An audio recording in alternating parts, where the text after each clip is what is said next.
Thank you for joining us. My name is Nicole Forschler, and I'm with JMH Consulting. We are a firm that works exclusively in higher education and partners with universities to strengthen online marketing and help launch non-credit certificate programs. Interviews and Insights in Higher Education is a series we're doing in which we're talking with leaders in higher ed. Dr. Jim Shaeffer from James Madison University agreed to kick things off for us. Let's get started. What's one resolution that all CE units should make in 2014? That was an interesting question in that, I had made some resolutions relative to leadership, but I hadn't thought about it from a CE unit point of view. And thinking through that, I think there are two things. And they are continue to provide access and find new and different ways to do that and be able to serve, a large audience, a diverse audience. But the second one is affordability.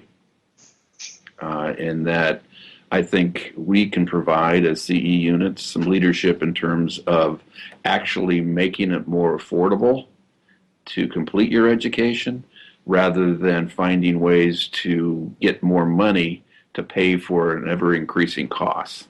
So I think access and affordability are the two that I think of. I would imagine, though, that is a challenge because CE units have to be self-funding, and affordability assumes that that the units are not looked upon as many are as cash cows within the university. So how do you begin to have that conversation with the powers that be, that's how CE should be thought of and positioned more? Because I think for some universities that's going to be a fight. Oh yeah. In my mind, the continuing ed unit should be the R&D for the institution. And so if we want to actually make this affordable, that means we're going to cut costs down in other areas. We're going to find new and different ways to be able to deliver the content. And it may be just as simple, not simple, it's never simple, this whole notion of competency-based education. That is, we can reduce the costs with that because we're not going to have a faculty member in the classroom. We're going to provide testing service, review service, and those sorts of things. So I do think there are some ways to do this if we think of, rather than butts and seats, if we think beyond numbers of hours when that butt is in the seat, that there are some ways to do this and do it so that you can continue to return money to the institution. And I think, one of our, we can't fall into that. We do fall into that trap. We have to continue to battle against it. And in that, we're not here just to provide cash back to the institution. We actually are here to provide access to the promise of education. And I know it's like spitting in the wind, but you continue to do that. What trends are we not talking about in higher education, but we should be? I saw the online higher education Chronicle of Higher Ed today, but it was looking at the trends in terms of who are the new students, who are the students that are coming, and that's something that obviously people are talking about. It's front page news. I think what they may not, and I've got a couple of things related to this, what they may not be talking about is that hidden cost in terms of providing support for the new student when they come to campus. Because if it's not, for us, it's 18 to 22-year-olds, primarily women, primarily white, and we're doing a great job with that, but that's not what the future holds, and we need to prepare for that.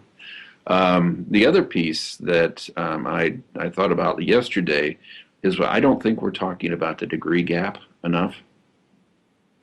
The president is talking about the disparity between rich and poor. And one of the things that determines if you're going to be rich is whether or not you actually completed some education, if not a degree. And we also know that the chances of you completing a degree, depending on how much money you have,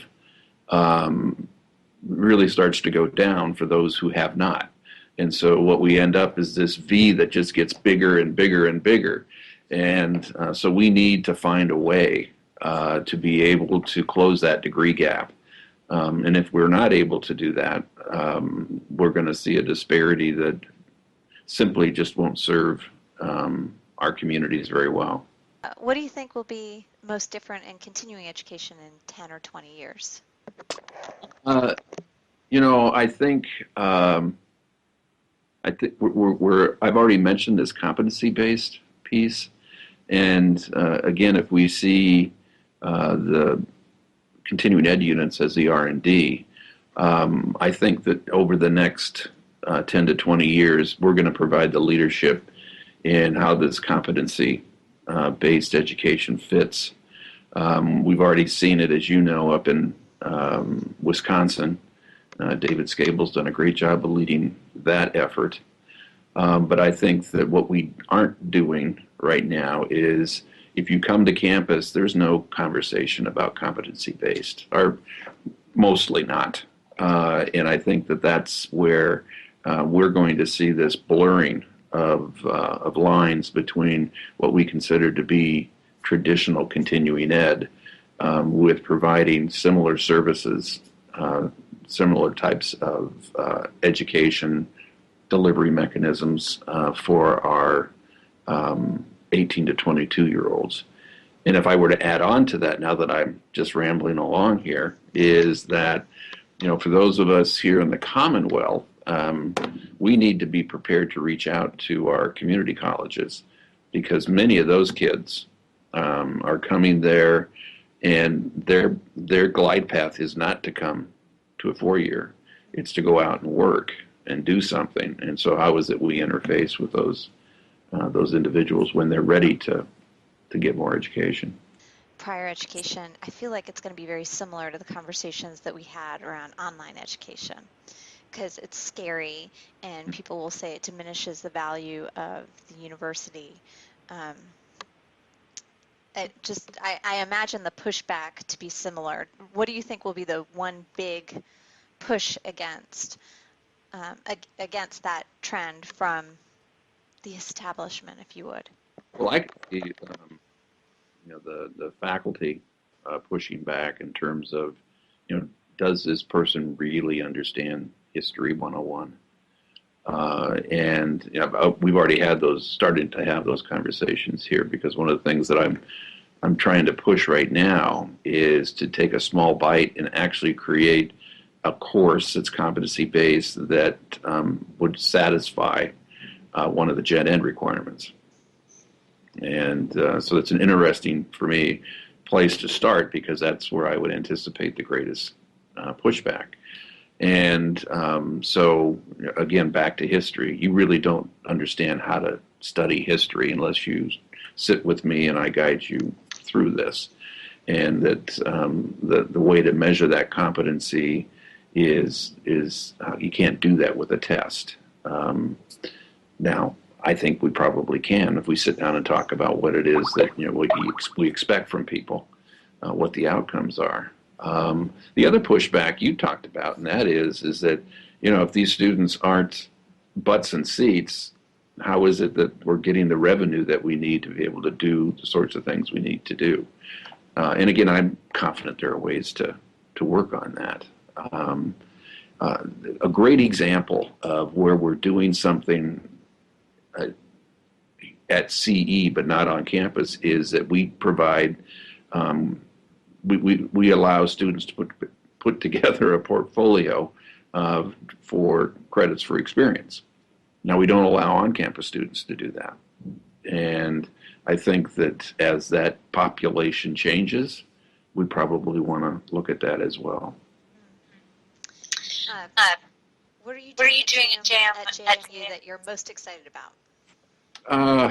We have a new president, and he's, I believe, in his sophomore year, and he has a vision for our institution, and it is for JMU to be the model engaged institution, engaged with ideas and engaged with the world. And so, hands down, what I'm most excited about is this whole notion of engaging with the community and really looking at that critically. It's because the engagement that we envision is that it's mutual. It's mutually beneficial. You bring your expertise, we bring ours. In addition to that, it starts with the community. It is what the community needs, not what the JMU can ride in with their white horse and say, not to worry, we can help you with this.